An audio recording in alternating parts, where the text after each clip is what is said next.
Welcome back to WBTV News on Bounce. Now it's time for our Raising Brilliance segment with none other than our Bounce contributor, Olympia D of 105.3 of Fame. And of course, she brought an expert with her tonight. We're going to meet her in just a moment. But first, I want to say it's good to see you again, Olympia D. Always good to have you here on Friday nights. Now, what are you talking about this evening? Well, tonight it is widely known that October is Breast Cancer Awareness Month. But did you also know that it's SIDS Awareness Month as well? I did not. All right. So just want to bring some awareness to everything tonight. And during our Raising Brilliance segment, we want to make sure that everyone is aware of sudden infant death syndrome and remind you about ways to prevent this tragedy. So I invited Dr. Kristen McGill here. She's a pediatric emergency fellow at Carolinas Medical Center and also at the Levine's Children's Hospital to shed more light on this subject. Thank you so much for being here. Thanks for having me. Now, SIDS, also known as sudden infant death syndrome. We don't know the causes, but we know that there are some risk factors associated with that. Correct. Talk to us about those risk factors.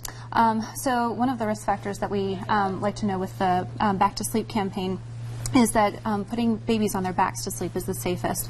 But we also know that there are some other risk factors that have been identified to decrease the risk of SIDS, which are vaccinating your children, breastfeeding is known to decrease the risk, actually pacifiers, and also getting rid of the bumpers that go around the cribs. That can also decrease the risk. And then having your infant in a home where there's no tobacco smoke, no drugs, no alcohol, that will make it a safer environment for the kids overall. Right. Doctor, some of the, you don't hear as much about SIDS anymore. Have some of the deaths gone down with this? They have. They're still not zero, so we're not at our goal yet, but they have decreased significantly since about 1994, which is when the Back to Sleep campaign was actually started.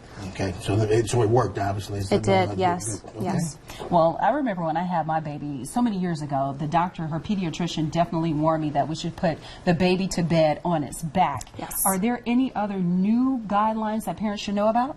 Well, it's important for parents to know that when they do put their baby in the crib, not to have anything fluffy or any stuffed animals, any fluffy blankets in the crib as well, because that can pose a suffocation risk for the babies, and not every parent knows that. All right, so definitely, so I know some parents or some caregivers, you know, if they're Correct. reverting back to way back in the day, they may say, oh, we put the babies to sleep on their side, but no.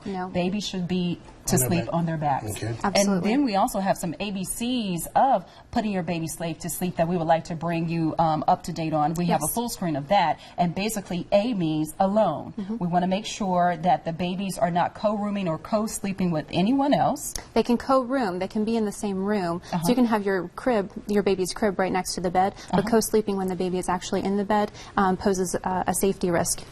When parents fall asleep, there's a possibility they could roll over on their baby and suffocate, and also there are fluffy pillows and blankets that the babies could suffocate on as well. Okay, and B is? B is back to sleep, putting them on their back to go to sleep, just like we discussed a little bit further. And there is the Back to Sleep campaign since 1994. And then the C is that they need to be in a crib. They need to be in their own safe environment on a firm mattress. Okay, and what is the biggest mistake that parents make sometimes when putting their babies to bed?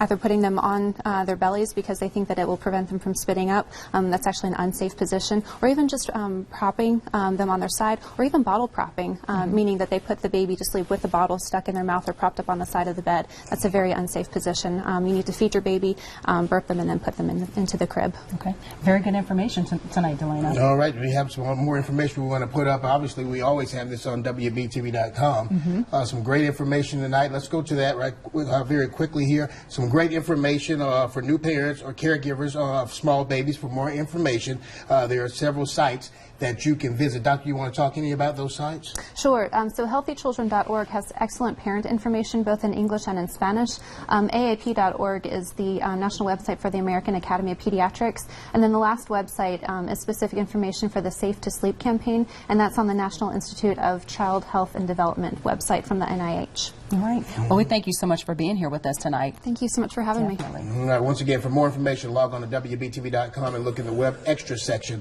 under the home tab. Doctor, thank you for being here. Olympia D, always a pleasure to have you here. Yes. All right. We'll be back with more news on Bounce. Stay with us.